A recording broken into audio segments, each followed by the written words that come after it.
அனைவருக்கும் வணக்கம். ஃபைனலி நம்ம பனையூர் பண்ணையார் பார்த்தீங்கன்னா மீடியாக்காரங்களை எல்லாம் சந்திச்சிருக்காரு. இதுதாங்க அதற்கான ஆதாரம். பார்த்தீங்களா, பக்கத்தில் வந்து மீடியாக்காரங்களாம் இருக்காங்க. அதுவும் சாதாரண மீடியாக்காரங்க இல்லை, நேஷ்னல் மீடியா NDTV சந்திச்சிருக்காரு. சரி, இவங்களெல்லாம் சந்திச்சிருக்காரு, ஏதாவது பேட்டி கொடுத்துருக்காரா, ஏதாவது இன்டர்வியூ நடந்திருக்கா அப்படின்னு கேட்டிங்கன்னா அப்படிலாம் எதுவும் நடக்கலை. சரி, அப்போ என்னத்துக்கு தான் இவங்க சந்திச்சாங்க அப்படின்னு நீங்கள் கேட்டிங்கன்னா, ஆஃப் கேமரா பேட்டி கொடுத்தாராம் தளபதி விஜய் அவர்கள். அந்த ஆஃப் கேமரா பேட்டியெல்லாம் நம்ம பார்க்க முடியாதான்னு கேட்டிங்கன்னா பார்க்க முடியாது. ஏன்னா கேமராலாம் ஆன்ல இல்லை, ஆஃப் கேமராங்க, கேமரா ரெக்கார்ட்லாம் பண்ணலைங்க. சரி, இப்போ நம்ம டீட்டெயில்டாக என்னெல்லாம் நடந்துச்சு, என்ன ஏதுன்றதை தெளிவாக பார்க்கணும் இல்லையா? வாங்க நம்ம அதை பற்றி உரையாடுவோம். NDTVன்னு ஒரு சேனல் இருக்குது, உங்கள் எல்லாருக்குமே நல்லாவே தெரிஞ்சிருக்கும், ஒரு நேஷ்னல் சேனல். அவங்க ஒரு அரசியல் கருத்தரங்கு நடத்துகிறாங்க. அந்த கருத்தரங்குடைய பேர் TN சம்மிட் அப்படின்ற கருத்தரங்கு. அந்த கருத்தரங்குக்கு தமிழ்நாட்டு முதலமைச்சர், துணை முதலமைச்சர், அமைச்சர்கள், எதிர்கட்சி தலைவர், எதிர்கட்சிக்காரங்க, பாஜகக்காரங்க, அவங்க இவங்க எல்லாருமே வந்திருக்காங்க. ஆனால் பக்கா மாஸ் கட்சி அப்படின்னு சொல்லப்படக்கூடிய அந்த தவிட்டு தற்கொலை தாவேகா தலைவர் விஜய் வரல. இதில் பார்த்தீங்கன்னா இந்த பக்கா மாஸ் கட்சி தலைவர் விஜய்க்கு பார்த்தீங்கன்னா ரொம்பவே மன வருத்தமாக இருக்குது. ஏன்னா அங்கே எல்லாருமே காரசாரமாக விவாதம் பண்ணுறாங்க. அது ஒரு டிபேட் ஷோ மாதிரி நடந்துக்கிட்டு இருக்கு. எதிர்கட்சிக்காரங்க, ஆளுங்கட்சிக்காரங்க, பல கட்சியை சேர்ந்தவங்கெல்லாம் இருந்து பயங்கரமாக டிபேட் பண்ணிக்கிட்டு இருக்காங்க. நம்மளால் போய் கலந்துக்க முடியலையே, அதனால நம்மளையும் ஒரு ஆளாக மதிக்கணும்னு சொல்லிட்டு அவருக்கு தான் வந்து இன்செக்யூரிட்டி உச்சத்தில் அவர் தொட்டுக்கிட்டு இருக்கோம் இல்லையா? அதனால என்னன்னு பார்த்தீங்கன்னா, அந்த மீடியாக்காரங்களை அவர் வர வச்சிருக்காப்புல. அவருக்கு வர வைக்கிறது என்ன கஷ்டமான விஷயமா? வர வச்சிருக்காப்புல. அவர் வீட்டுக்கு பனையூர் பங்களாவுக்கு கூப்பிட்டு வச்சு அங்கே வந்து இன்டர்வியூ நடத்தலாம் அப்படின்னு சொல்லி திட்டமிட்டிருக்காங்க. ஸ்கிரிப்டட் இன்டர்வியூ வாட்டு நடத்த பிளான் பண்ணியிருக்காங்க. Scripted interview, question paper, answer sheet எல்லாமே இருக்கும். சாமி ஆரோக்கியம்னு ஒருத்தர் இருக்கார் பாருங்க, சாமி ஆரோக்கியம், அவருடைய ஹெல்ப்பில் ஒரு 5.5 மணி நேரம் இன்டர்வியூ எடுத்திருக்காங்க. கேமரா ஆன் பண்ணி எடுத்திருக்காங்க. அப்படி ஸ்கிரிப்டடாக எடுத்ததுலையுமே விஜய் அவர்களால் ஒழுங்காக பெர்ஃபார்ம் பண்ண முடியலைங்க. அப்புறம் பார்த்தீங்கன்னா அந்த மீடியாக்காரங்களே, எப்பா சாமி எங்களை ஆளை விட்டுரு, நீ வீராதி வீர சூராதி சூர மண்ணாதி மண்ணன்னு நாங்கள் வந்து வெளியே சொல்லிக்கிறோம், எங்களை ஆளை விட்டுருங்க சாமி, நீங்கள் இன்டர்வியூவும் கொடுக்க வேண்டாம், ஒன்றும் கொடுக்க வேண்டாம்னு கிளம்பி போயிட்டாங்க. ஒரு ஃபோட்டோ எடுத்துட்டு கிளம்பி வந்து பதிவுகள் எல்லாம் விஜய் பெரிய இவர் இன்டலெக்சுவல், அவர் பெரிய புழுத்து அப்படி இப்படின்னு அவரை புகழ்ந்து பாடுறாங்க பாருங்க. இதில் கொடுமை என்னன்னா, விஜயோடைய இன்டர்வியூ எங்கடான்ட்டு நம்மளாம் தேடிக்கிட்டு இருக்கிறப்போ விஜயோடைய இன்டர்வியூலாம் வரல. விஜய் இன்டர்வியூ எடுக்க போனவங்களோட இன்டர்வியூலாம் வந்திருக்கு. அவங்க பேசுகிறாங்க, இந்த மாதிரி விஜய் வந்து அப்படி பேசினாரு, விஜய் காஃபி கப்பு கொடுத்தாரு, டம்ளர் கொடுத்தாரு, நல்லா கவனிச்சாரு, அவருக்கு வந்து நல்லா அரசியல் தெரிஞ்சிருக்கு, அவர் நல்ல பொட்டன்ஷியல் இருக்குது, அவர் பெரிய ஆள், அவருக்கு பெரிய நல்லா வந்து பவர் இருக்குது, நல்லா பவர் பேக்டு ஃபோர்ஸ் இருக்குது அப்படின்லாம் வந்துட்டு உருட்டுன்னு உருட்டிட்டு இருந்தாங்க. உலகத்திலேயே இன்டர்வியூ எடுத்தவனே இன்டர்வியூ எடுக்கிறத இப்போ தாண்டா பார்க்குறோம். வெறி ஆகுதுங்க, நாட்டி நரம்பெல்லாம் வெறி ஆகுது. இப்படிப்பட்ட ப்ரிவிலேஜ் எல்லாம் நம்ம யாருக்குமே பார்த்துருக்க மாட்டோங்க. ஹெலிகாப்டரில் பறந்து போய் பார்ப்பாங்க பாருங்க, வெள்ளம் சூழ்ந்த இடங்களை, ஊதுபத்தி உருட்டிக்கிட்டு இருந்தவங்க, அவங்களுக்கு கூட இந்த ப்ரிவிலேஜ் எல்லாம் நம்ம பார்த்துருக்க மாட்டோம். விஜயை போய் பார்த்துக்கிட்டு வந்தவங்களில் ஒருத்தவங்க போட்டிருக்கிற பதிவு பாருங்க. Meet TVK chief Vijay, the X factor of TN assembly elections, nice guy, well informed, bold, raring to go, authentic game is on. Bold அப்படின்னா தைரியமாக அவர் வந்து பேசியிருப்பார். அந்த வீடியோலாம் இங்கே அதெல்லாம் போடலாம்ல, எதுக்கு அவரை வந்து நீங்கள் இன்டர்வியூ எடுக்கல? அப்போ என்ன சும்மா போய் ஃபோட்டோ எடுத்துகிட்டு வர்றதுக்கு தான் போனீங்களா? போல்டுன்ற வார்த்தையை அவருக்கு உபயோகிக்கிறதுக்கு கொஞ்சம் கூட தகுதி இல்லாத நபர். பார்த்தீங்களா, வெளியே வந்து மானே தேனே பொன்மானே மண்ணாதி மண்ணே வீராதி வீரன் சூராதி சூரன் தான் வந்து போட்டுக்கிட்டு இருக்காங்க. இதில் கூட ஒர்க் ஃப்ரம் ஹோம் தான் பாருங்க. வீட்டை விட்டே வெளியே வர மாட்டார். எல்லாரும் எதிர்கட்சி, ஆளுங்கட்சி எல்லாரும் அந்த TN சம்மிட் கூட்டத்துக்கு போயிருக்காங்க. ஆனால் இவரை பாருங்க, அவங்களெல்லாம் வீட்டுக்கு வர வச்சுட்டாரு. இன்னும் கிடையாது, வெள்ளத்தில் பாதிக்கப்பட்ட மக்களுக்கு உதவி செய்யனாலும் வீட்டுக்கு தான் வரணும், கரூர் சம்பவத்தில் பாதிக்கப்பட்ட மக்களுடைய குடும்பத்தினரை சந்திக்கனாலும் அவங்களும் வீட்டுக்கு தான் வரணும். மீடியா சேனல் வந்திருக்காங்க, TN சம்மிட்னு ஒரு கான்க்ளேவ் போட்டிருக்காங்க, எல்லா கட்சிக்காரங்களும் அங்கேருந்து பேசிக்கிட்டு இருக்காங்க, அந்த மீடியாக்காரங்களும் வீட்டுக்கு தான் வரணும். எப்பா, நம்ம சும்மா ஒன்றும் சொல்லலைங்க. உண்மையாலுமே பாருங்கள், இவர் தேர்தல் பிரச்சாரத்துக்கு மக்களை எல்லாம் இங்கே பனையூர் வாங்க, நான் வந்து பிரச்சாரம் பண்ண போகிறேன்னு சொல்லிட்டு வீட்டுக்கு கூப்பிட்டு வச்சு பிரச்சாரம் பண்ணிட்டு ஓட்டு போட சொன்னாலும் சொல்லுவாப்பிலங்க. இந்த மீடியாக்காரங்களும் போய் அவங்கள பார்த்துக்கிட்டு நல்லா ஃபோட்டோ எடுத்துக்கிட்டு நல்லா அவருடைய தீவிர ரசிகர்கள் மாதிரி போஸ்ட் போட்டுக்கிட்டு பேட்டி கொடுத்துக்கிட்டு இருக்காங்க.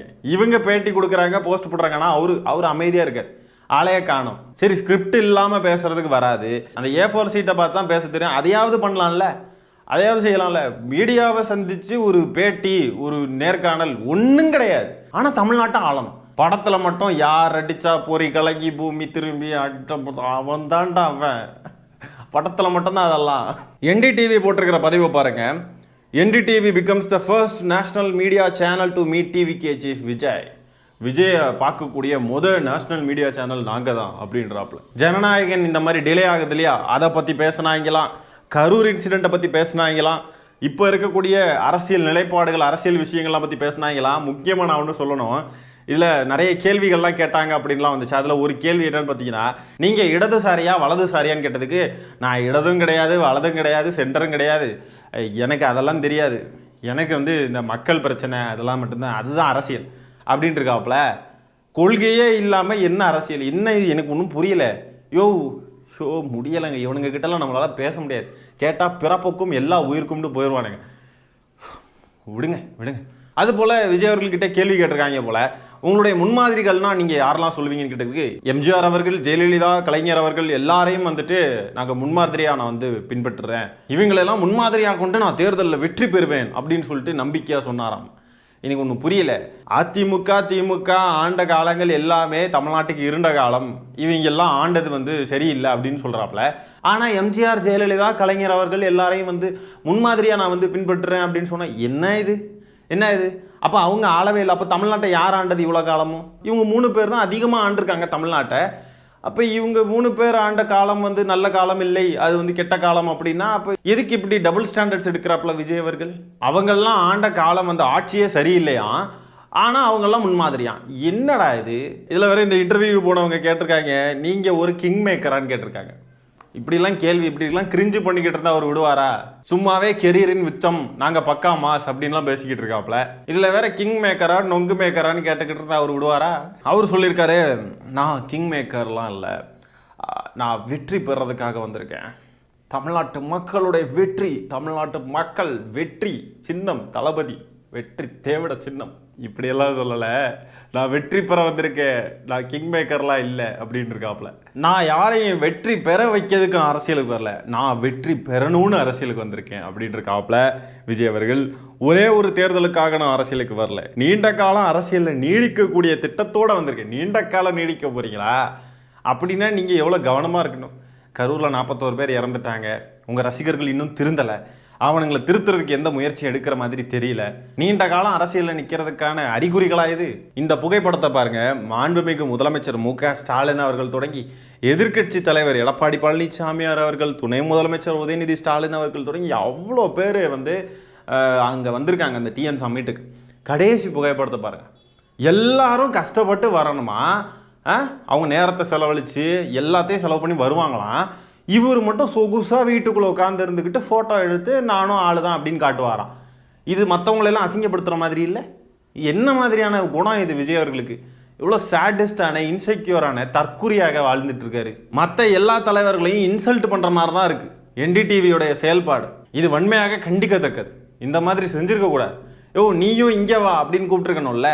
எல்லாரும் வந்திருக்காங்க, நீ மட்டும் என்னத்துக்கு அங்கே உட்காந்துக்கிட்டு இருப்ப, நீ இங்கே வரனா வா, இல்லைன்னா நாங்கள்லாம் வர முடியாதுன்னு சொல்லிட்டு இருந்திருக்கணும்ல. இவங்க பாருங்க பனையூர் பங்களாவுக்கு போயிருக்காங்க. என்ன இது?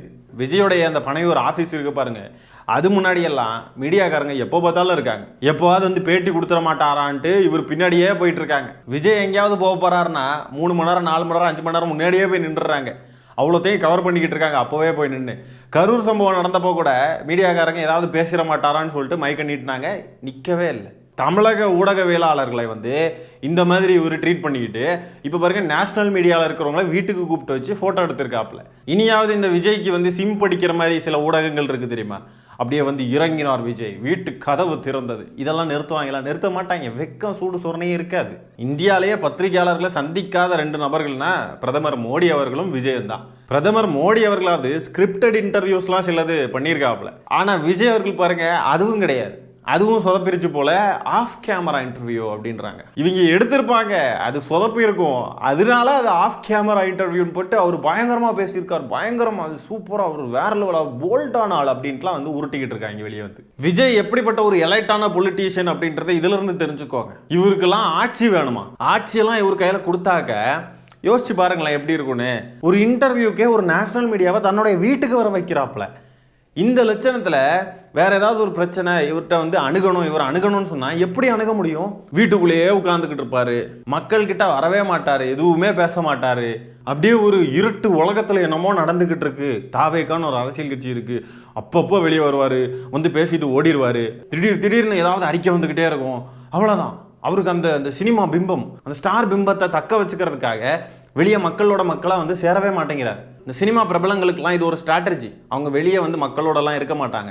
ஏன்னா மக்களோட மக்களெல்லாம் அதிகமாக புழங்க ஆரம்பிச்சிட்டாங்க, அதிகமாக தெரிய ஆரம்பிச்சிட்டாங்கன்னா அவங்களுக்கு இருக்கக்கூடிய அந்த கிரேஸ், அந்த மோகம் வந்துட்டு குறைய ஆரம்பிச்சிடும். அதனாலேயே பார்த்தீங்கன்னா வெளியே பெருசாக தென்பட மாட்டாங்க. அந்த ஸ்ட்ராட்டஜியை அரசியலையும் வந்து ஃபாலோ பண்ணிக்கிட்டு இருக்காரு தவிட்டு தற்குறி. அரசியலில் அப்படியே ஆப்போசிட்ன்றது அந்த ஆளுக்கு தெரியலை. எவ்வளோக்கு எவ்வளோ மக்களோட மக்களாக நிற்கிறோமோ அதுதான் அரசியல் வாழ்க்கைக்கு நல்லது. அரசியலை நம்ம நல்லா இருக்கணும்னா அதுதான் சரியான வழி அப்படின்னு சொல்லிட்டு இன்னும் அந்த ஆளுக்கு தெரியலை. பொங்கலுக்கு கூட ஒரு ஃபோட்டோ கூட போடலை. பொங்கல் செலிப்ரேஷனே இல்லை, வீட்டுக்குள்ளேயே பதுங்கி உட்கார்ந்துட்டு இருந்திருக்காப்புல. வருஷத்தில் 365 நாளும் மக்களோட மக்களாக இருந்த அரசியல் செஞ்சுக்கிட்டு இருக்கக்கூடிய முதலமைச்சர் அவர்கள், துணை முதலமைச்சர் அவர்கள் எல்லாரும் பார்த்தீங்கன்னா அவங்களெல்லாம் ஒரு பொது இடத்துக்கு வர வச்சு அங்கே வச்சு அவங்கள கேள்வி கேட்குறாங்க, டிபேட் நடத்துகிறாங்க, எல்லாம் நடக்குது. ஆனால் கட்சி தொடங்கி 2 வருஷம் தான் ஆச்சு. இந்த அரசியல் குழந்தை இவரை வந்து பேட்டி எடுக்கிறதுக்காக, இவரை பார்க்கறதுக்காக அவர் வீட்டுக்கே போயிருக்காங்க. இது என்ன மாதிரியான ஒரு ஜேர்னலிசம் இது? இதே மாதிரி முதலமைச்சரோ துணை முதலமைச்சரோ இல்லை யாராவது அங்கே வந்த யாராவது நான் வரமாட்டேன், எல்லாரும் என்னைய பார்க்கறதுக்கு வாங்கன்னு சொன்னால் இந்நேரத்துக்கு அது எப்படிப்பட்ட விவாத பொருளாக இருக்கும்? மக்களை ஆளணும்னு நினைக்கக்கூடியவன் ஒரு இடத்துல இருந்து இன்னொரு இடத்துக்கு நகரக்கூட மாட்டான், நகர்ந்து கூட வரமாட்டான். அப்படின்னா இவமெல்லாம் ஒரு ஆளா அப்படின்னு கேட்பாங்களா மாட்டாங்களா? ஆனால் விஜயை மட்டும் பாருங்க, எல்லா ஊடகமும் காப்பாற்றிக்கிட்டு இருக்கு. அவர் எவ்வளோ போல்டானவர் தெரியுமா, அவர் அப்படிப்பட்டவர் இப்படிப்பட்டவர். சில ஊடகங்களை தவிர ஊடக சொகுசுன்னு சொல்லுவாங்க பாருங்க, அதெல்லாம் இதுதான். அதெல்லாம் திமுகவுக்கு என்றைக்குமே இருந்ததில்லை. எப்போவுமே முதலமைச்சர் மு.க. ஸ்டாலின் அவர்கள்லாம் சொல்லுவாங்க, நமக்கு ஊடக சொகுசு இருந்ததும் இல்லை, இருக்க போகிறதும் இல்லை. நம்மளை நெகட்டிவாக பரப்பணும்னா மட்டும் எல்லாருமே வந்துடுவாங்க, ஆனால் நம்மளை பாசிட்டிவாக இது பண்ணுறதுலாம் ஒருத்தரும் வரமாட்டேங்கன்னு முதலமைச்சர் எப்போவுமே சொல்லுவாங்க. நம்ம பேரை நிலைநிறுத்திக்க நம்ம தான் உழைக்கணும் அப்படின்றத சொல்லுவாங்க. அதுக்காக தான் போராடிக்கிட்டு இருக்கோம். ஆனால் தாவேக்காவுக்கு பாருங்கள், விஜய் அவர்களை பாருங்கள், அப்படி அந்த ஊடக சொகுசுலாம் அப்படியே வந்து கொட்டி குவியுது பாருங்க. சரி மக்களே, இந்த பனையூர் பண்ணையாரின் இந்த எலைட்டு தனத்தை பற்றி நீங்கள் என்ன நினைக்கிறீங்கன்றதை கமெண்ட்டில் உதவி பண்ணுங்கள். இந்த காணொலியை நான் இத்துடன் நிறைவு செய்து கொள்கிறேன். நன்றி, வணக்கம்.